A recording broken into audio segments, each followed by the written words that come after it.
Good morning, good afternoon, good evening everyone. आज एक 20 minute का प्रेजेंटेशन है। विषय है इंट्रोडक्शन टू डेवऑप्स। तो हम देखेंगे कि डेवऑप्स है क्या, उसका डेफिनेशन क्या है, किन आधारों पे के ऊपर ये डेवऑप्स नाम का स्तंभ बना है और इससे हमें क्या बेनिफिट्स मिलती हैं, डेवऑप्स में क्या क्या टूल्स यूज होती हैं। सो हम पहले जानेंगे कि डेवऑप्स क्या है, फिर जानेंगे कि ये डेवऑप्स आज के जो modern software development and operations है उसके लिए इतना ज़रूरी क्यों है। तो पहले देखेंगे कि डेवऑप्स का डेफिनेशन। तो डेवऑप्स का डेफिनेशन यूजुअली यही दिया जाता है कि DevOps is a cultural and technical movement that aims to integrate software development with IT operation, emphasizing collaboration, automation and continuous improvement. लेकिन DevOps इससे कहीं ऊपर है। DevOps के जो मतलब है इससे कहीं ज़्यादा है। इसे कहा जाता है कि ट्रांसफॉर्मेटिव अप्रोच है सॉफ्टवेयर डेवलपमेंट के लिए। इससे क्या होता है, तो कोलाब्रेशन पहला चीज है उसमें। कोलाब्रेशन कल्चरल शिफ्ट है। तो कल्चरल शिफ्ट में क्या होता है कि जो सॉफ्टवेयर डेवलपमेंट में बहुत सारी टीमें काम करती हैं। एक होती है डेवलपमेंट टीम जो कोड लिखती है। दूसरा होता है कि आईटी ऑपरेशंस टीम जो हमारे इंफ्रास्ट्रक्चर होती है। आईटी इंफ्रास्ट्रक्चर जैसे सर्वर हो गया, बहुत सारे सर्वर हैं, डेटाबेस है, एप्लीकेशन सर्वर है, फिर मैसेजिंग सर्वर है। ये सबको जो मैनेज करती है वो टीम है आईटी ऑपरेशंस टीम। फिर क्यूए टीम जो टेस्ट करती है, फिर project management team, program management team, information security team. इन सब टीमों के बीच में जो दरारें रहती हैं, जो एक दीवार रहती है, इसको गिरा के कैसे सारी टीमें एक साथ काम कर सके और ऑटोमेशन और कंटिन्यूअस इम्प्रूवमेंट, ये जो दो फंक्शन है इसके साथ ऑर्गेनाइजेशन में बहुत सारी बेहतरी ला सके। कैसी बेहतरी? जैसे कि faster software delivery, higher quality of software and greater efficiency. ये तीन चीजें हमें अचीव होती हैं जब हम डेवऑप्स अपने को अडॉप्ट करते हैं। हाँ, तो ये हमें बताती है कि डेवऑप्स के की प्रिंसिपल्स क्या हैं। तो डेवऑप्स के की प्रिंसिपल ये 5 हैं। पहला होता है कोलाब्रेशन, फिर automation, continuous integration, continuous delivery, फिर monitoring and feedback. Continuous integration, continuous delivery और डिप्लॉयमेंट, ये दोनों को एक साथ भी बोला जा सकता है। लेकिन उसका जो मूल उद्देश्य है वो दूसरा है। तो कोलाब्रेशन का मतलब जैसे मैंने पहले बताया कि सॉफ्टवेयर डेवलपमेंट में जो जो टीमें काम करती हैं, जैसे कि सॉफ्टवेयर डेवलपमेंट टीम जो कोड लिखती है, फिर आईटी ऑपरेशन टीम, और फिर जो testing team, project management team, ये सारी टीमें एक साथ काम करती हैं। उनके बीच में जो दीवार होती है उसको हटा के आइसोलेशन में वो पहले अगर काम करती हैं तो हम फास्टर सॉफ्टवेयर डिलीवरी नहीं कर सकते। तो ये अगर मिलके काम करें तो काम आसान होता है, जल्दी होता है और बेहतर क्वालिटी मिलती है। तो ये उद्देश्य होता है कोलाब्रेशन का। फिर रहता है ऑटोमेशन। ऑटोमेशन का मतलब क्या है कि चीज़ें अपने आप से होना। कैसे? हमारे सॉफ्टवेयर डेवलपमेंट लाइफ साइकिल में ऐसी चीज़ें होती हैं, ऐसे प्रोसेसेस रहते हैं जिनको करने के लिए एक स्किल्ड मैन पावर की ज़रूरत रहती है जो कि एक प्रोसेस को रिपीटेडली करे।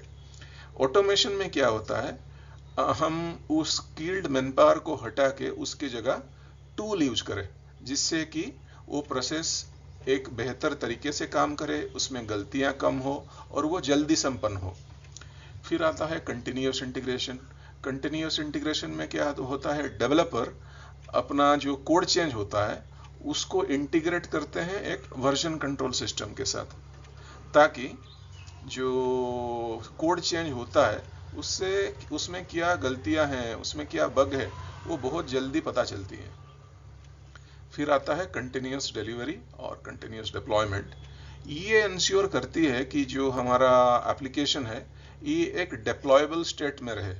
एक डिप्लॉयबल स्टेट का मतलब है उसको एक आर्टिफैक्ट के रूप में कहीं पे स्टोर किया जा सके, जो कि रिलीज के लिए हरदम तैयार है। नेक्स्ट होता है मॉनिटरिंग एंड फीडबैक।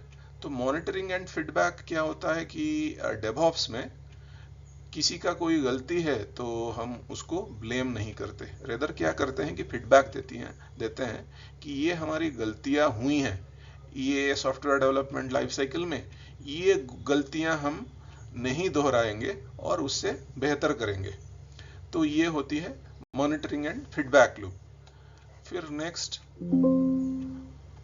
नेक्स्ट आता है ओके, डेवऑप्स से हमें बेनिफिट्स क्या मिलती हैं। तो डेवऑप्स के बहुत सारे बेनिफिट्स हैं।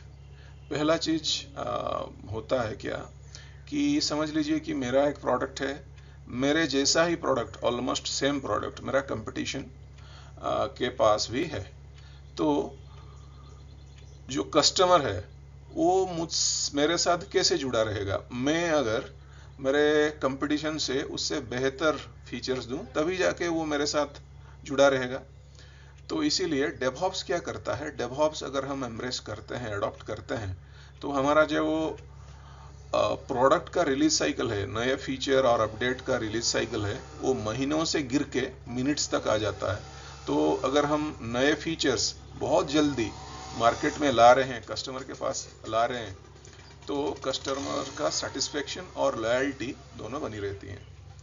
तो ये एक बेनिफिट है। दूसरा बेनिफिट है कि पॉजिटिव वर्क एनवायरनमेंट बना रहता है और इनोवेशन की तरफ डेवऑप्स प्रैक्टिसेस हमें आगे लेके जाती हैं।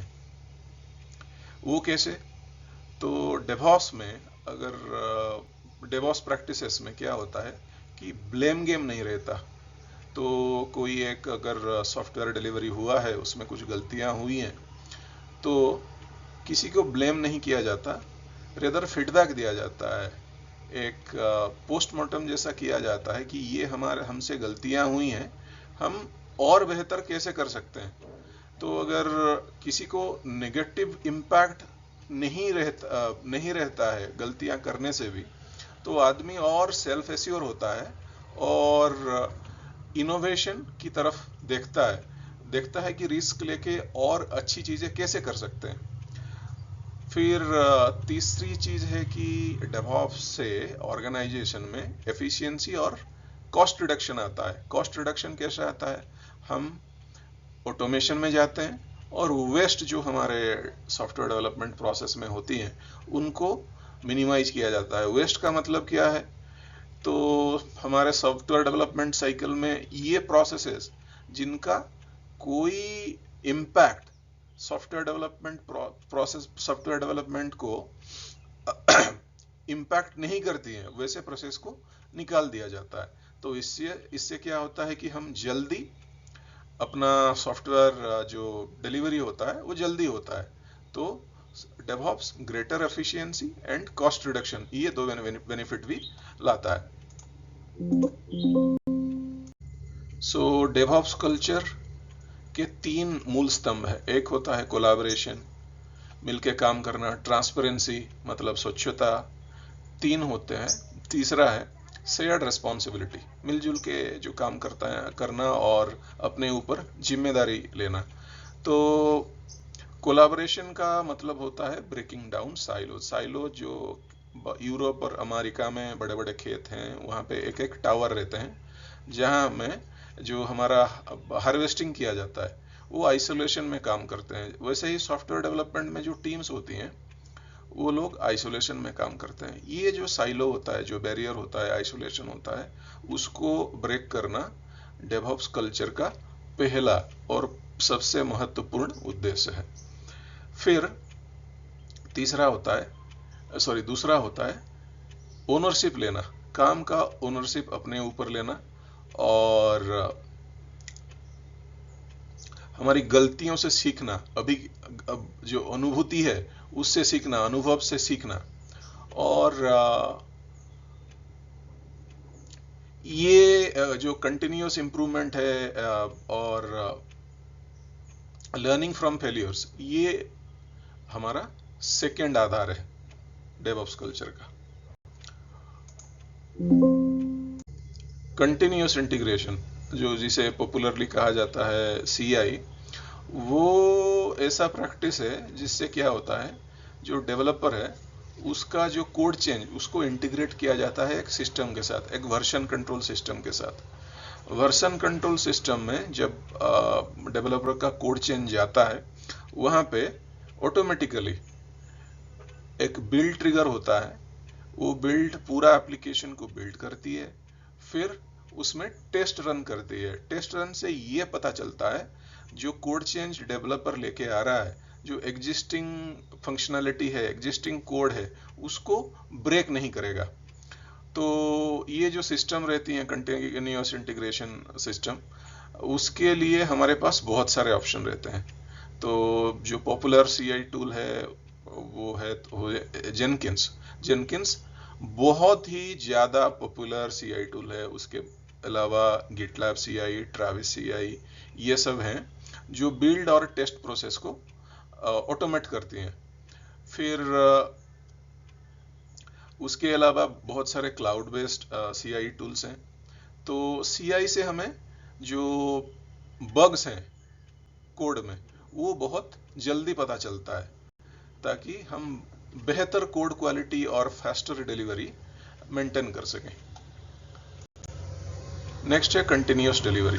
सो कंटिन्यूअस डिलीवरी ये एक सुपर सेट है कंटिन्यूअस इंटीग्रेशन का, जिसमें क्या होता है, कंटिन्यूअस इंटीग्रेशन में हमारा जो कोड टेस्ट हो गया, बिल्ड हो गया, उसके बाद उसको एक ऐसे आर्टिफैक्ट के रूप में तैयार किया जाता है जो कि क्विकली डिप्लॉय हो सके।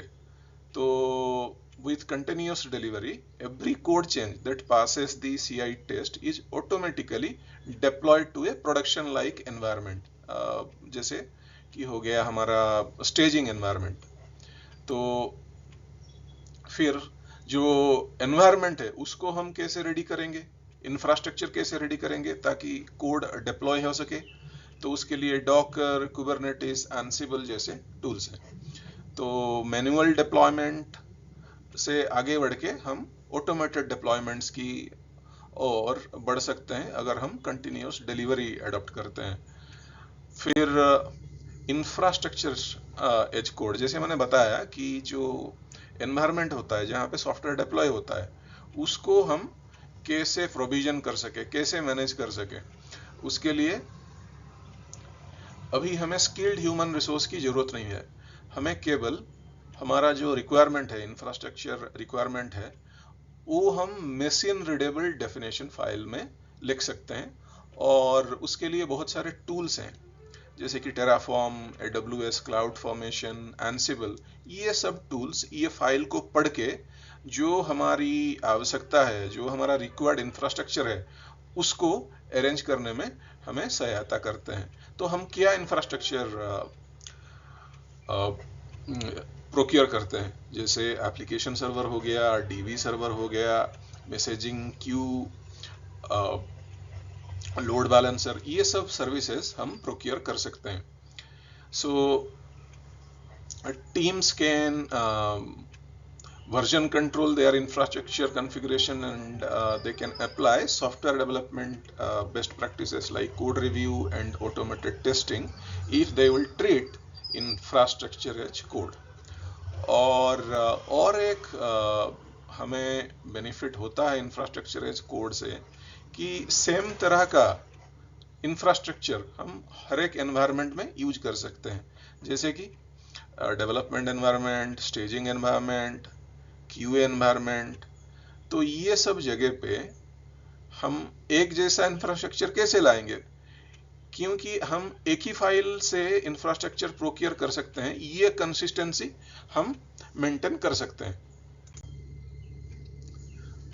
फिर डेवऑप्स में और एक आता है micro service architecture. Micro service architecture में क्या होता है कि हम एक बड़ा सा एप्लीकेशन को छोटे छोटे कई सारे एप्लीकेशन में बांट देते हैं।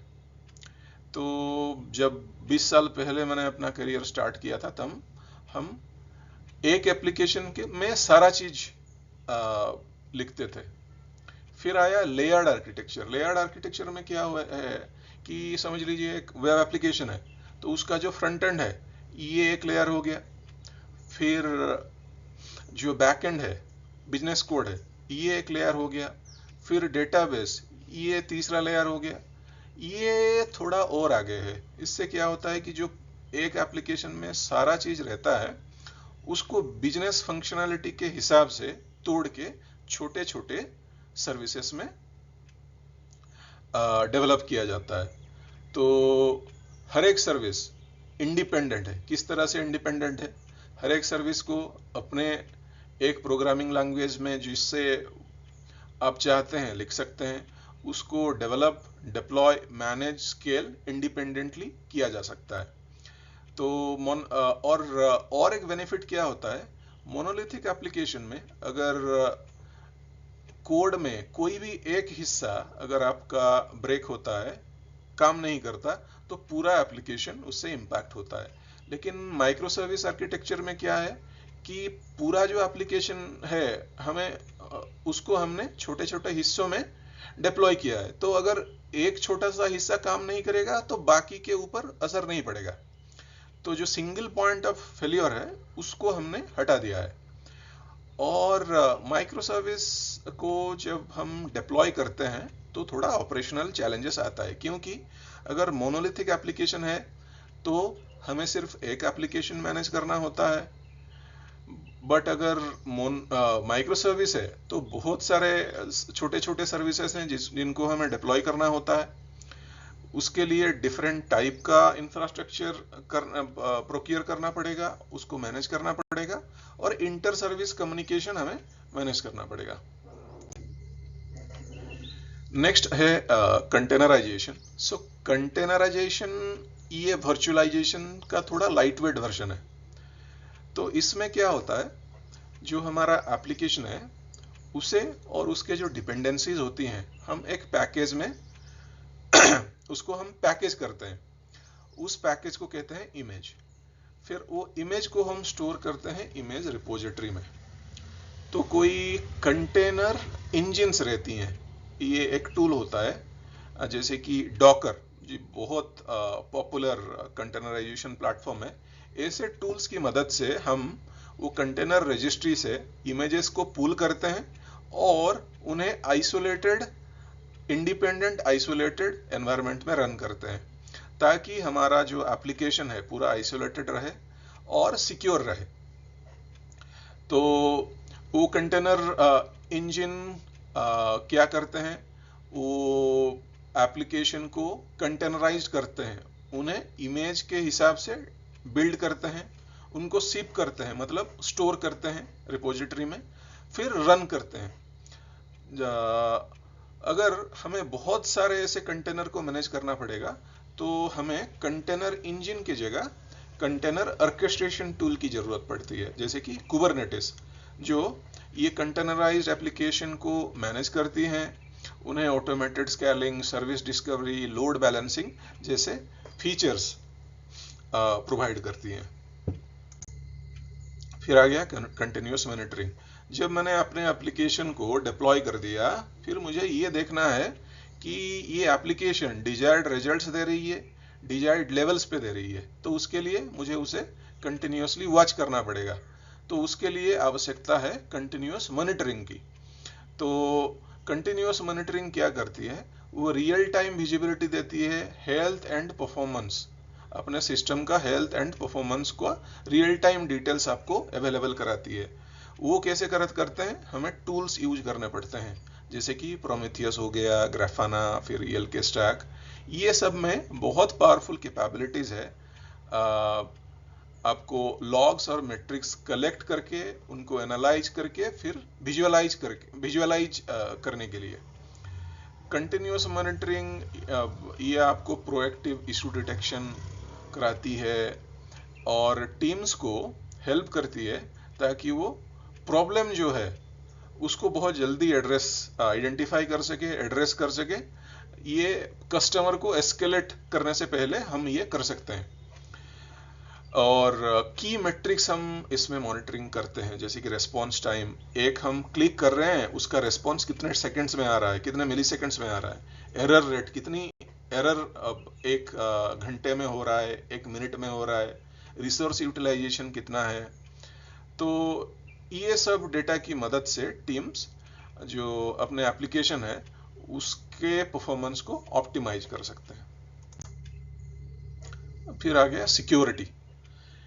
तो सिक्योरिटी एप्लीकेशन में बहुत जरूरी रहती है।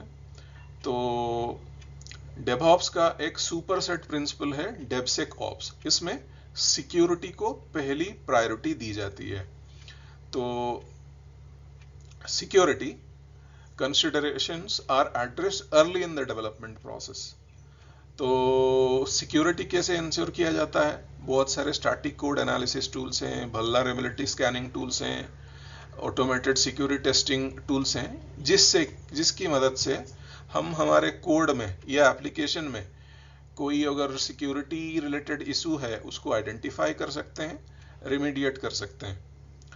तो ये जो सिक्योरिटी है वो सॉफ्टवेयर डेवलपमेंट के हर एक स्टेज में यूटिलाइज किया जा सकता है, ताकि हमारा जो सॉफ्टवेयर है वो मोर सिक्योर है। एक एग्जांपल देता हूँ। मैं करीब 10 साल पहले एक बैंकिंग एप्लीकेशन में काम करता था, जिसमें कस्टमर का डेटा मैं लॉग कर देता था। लॉग में ही कस्टमर का प्राइवेट इंफॉर्मेशन रहता था। मैं वो ट्रैकिंग के लिए मैंने गलती से ऐड कर दिया था। फिर जब मैंने कोड चेंज कर दिए, कोड अप्रूव हो गए, टेस्टिंग हो गया, फिर उसके बाद जो इंफॉर्मेशन सिक्योरिटी टीम है उसने ये कोड चेक किया। फिर उसने मुझे बताया कि आपने ये बहुत वाइटल डिटेल्स आप क्लासिफाइड जो है वो आप लॉग्स में आपने ऐड किया है। तो अगर हम ये डेवसेकऑप्स प्रिंसिपल यूज करते तो बहुत पहले से ही ये जो गलती है वो सामने आ जाता और दोबारा वही कोड को फिर से लिखना नहीं पड़ता। ओके, हम लोग डेवऑप्स ऑर्गेनाइजेशन में यूज कर रहे हैं, लेकिन ये हमारे जो प्रोसेस है उसको बेहतर बना रहा है या नहीं, वो कैसे पता चलेगा?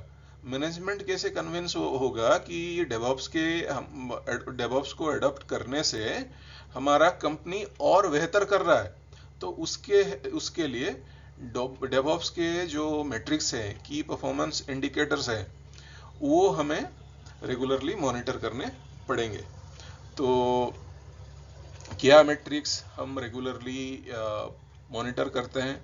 जैसे कि डेवलपमेंट फ्रीक्वेंसी। हम पहले 1 घंटे में डिप्लॉय कर रहे थे, अभी कितने टाइम में डिप्लॉय करते हैं? Lead time, mean time to recover, अगर कोई इशू हुआ तो कितने जल्दी हम रिकवर कर रहे हैं। ये सब अगर हम मैट्रिक्स मॉनिटर करते हैं तो टीम्स को पता चलता है कि हम कितना वैल्यू ऐड कर रहे हैं। तो उससे तो हमें एक परफॉर्मेंस टारगेट अगर सेट करते हैं और उसी हिसाब से ये सब मैट्रिक्स को मॉनिटर करते हैं तो ये और ज़्यादा फायदेमंद रहता है। डेवऑप्स के बारे में अच्छी जानकारी लेने का एक तरीका होता है case studies and success stories. जो कंपनियां, जो ऑर्गेनाइजेशंस सक्सेसफुली डेवऑप्स को एडॉप्ट करके इम्प्लीमेंट कर चुकी हैं, उनका जो इन सक्सेस स्टोरी है, केस स्टडी हो, उससे हमें बहुत सारी जानकारी मिल सकती है और प्रेरणा मिल सकती है। तो उससे हमें क्या, वो जो एग्जाम्पल्स हैं, ये जो केस स्टडीज एग्जाम्पल हैं, वो हमें दिखाती हैं कि डेवऑप्स प्रिंसिपल और प्रैक्टिस को यूज करने से कैसे ऑर्गेनाइजेशन ने अपना जो डिलीवरी प्रोसेस है उसको एक्सीलरेट किया, क्वालिटी इंप्रूव किया, कस्टमर सेटिस्फेक्शन ज़्यादा उनको मिल रहा है। तो दूसरे की अनुभव से हमें जानने का मौका इससे मिलता है। लेकिन केवल वो ऑर्गेनाइजेशन ने जो स्ट्रेटेजी बनाई है उसी हिसाब से हम चलेंगे ऐसा जरूरी नहीं है, कि क्योंकि हमारे ऑर्गेनाइजेशन की जो रिक्वायरमेंट है उनसे अलग हो सकता है, जो एनवायरनमेंट है वो अलग हो सकता है, जो ऑब्जेक्टिव्स है वो अलग हो सकते हैं। तो इसीलिए जो कॉन्टेक्स्ट और चैलेंज हम फेस कर रहे हैं उसी हिसाब से हमें DevOps policies and practices adopt करनी होती हैं। फिर डेवऑप्स में जो एडॉप्शन है उसमें चैलेंजेस क्या आते हैं। डेवऑप्स से बहुत सारी बेनिफिट्स हैं, लेकिन चैलेंजेस क्या फेस करना पड़ता है। एक कॉमन चैलेंज है जो साइलोज का, टीम का आइसोलेशन में काम करने का जो कल्चर है और लेगासी सिस्टम है। तो अगर हम एक नया कल्चर ला रहे हैं तो उसके लिए रेजिस्टेंस इनसाइड से, मतलब कंपनी के अंदर से रेजिस्टेंस हमेशा रहती है। तो क्योंकि डेवऑप्स में कोलैबोरेशन की ज़रूरत रहती है, ट्रांसपेरेंसी रहती है और फ्लेक्सिबिलिटी, आपको मतलब एडॉप्ट करना पड़ेगा एक नया काम करने का तरीका, ये सब रहेगा। तो मैं ऐसा जो चल रहा है वो चलने दें, क्यों नया चीज करेंगे, ये जो माइंडसेट है उसको बदलना पड़ेगा। और जो हमारा लेगासी सिस्टम है, पुराने टाइप के काम करने का जो मेथड है, वो डेवॉप्स प्रिंसिपल के साथ अलाइन नहीं करेगा।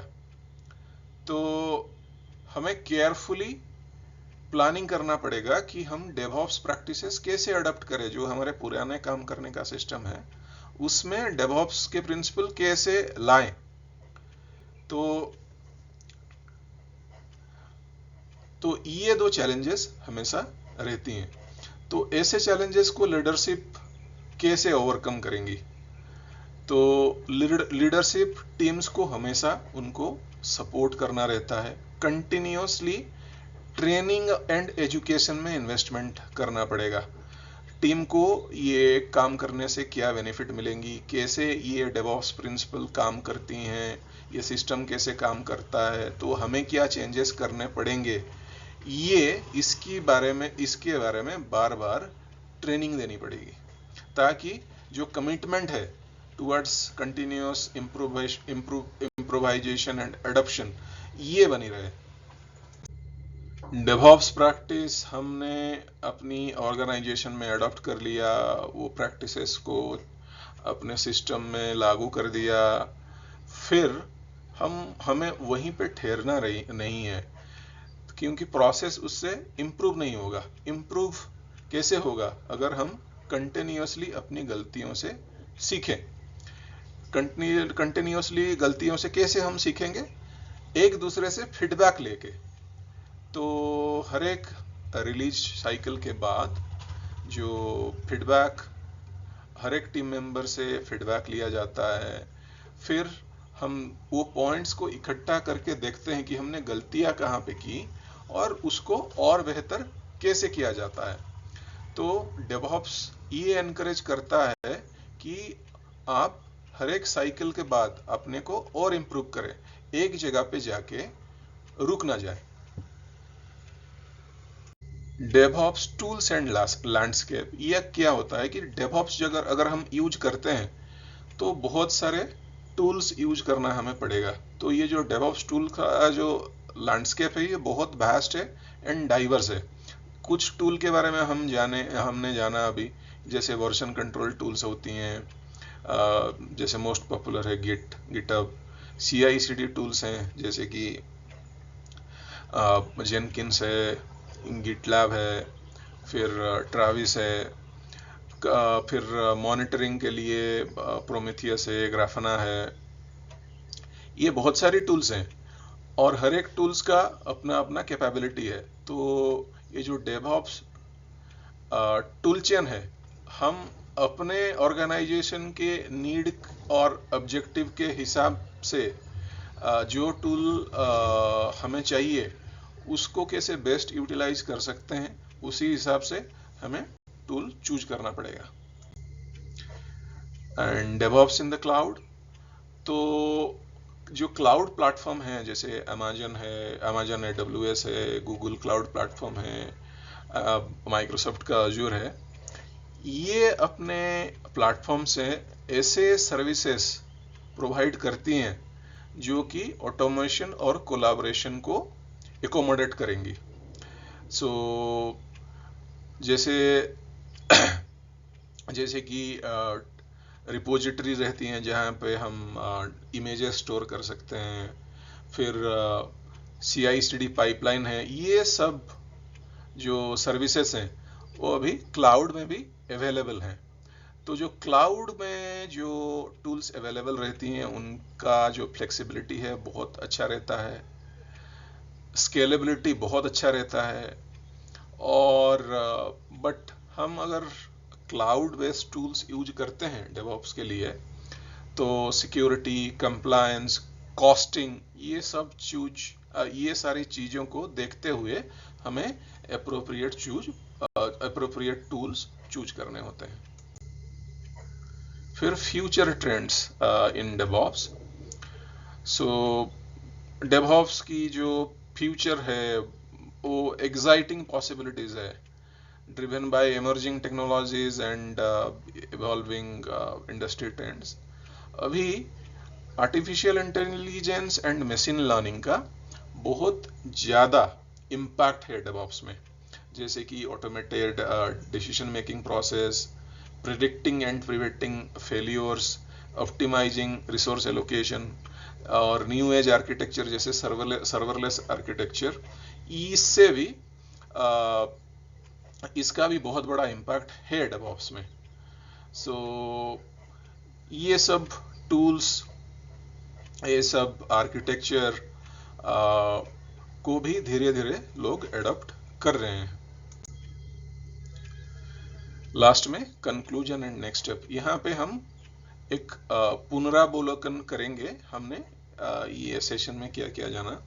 तो डेवऑप्स का मतलब होता है कि ये एक ट्रांसफॉर्मेटिव अप्रोच है, एक कल्चरल चेंज है, जिससे कि सारी जो ऑर्गेनाइजेशन में जो टीम्स रहती हैं वो एक साथ काम कर सकें, अपने ऊपर जिम्मेदारी लें, कॉमन गोल की तरफ काम करें। और दूसरा चूज है कि हमें right tools and technologies choose करने रहते हैं डिफरेंट पर्पस के लिए। तीसरा है कि ये कंटिन्यूअस लर्निंग इन्वॉल्व रहता है डेवऑप्स में, तो the culture of learning must be there. तो कल्चर ऑफ लर्निंग कैसे आएगा? हमारी गलतियों से सीख के। गलतियों से हम कैसे सीखेंगे? हम फीडबैक से, कोलैबोरेटिव फीडबैक से। ये तीनों चीजें हैं।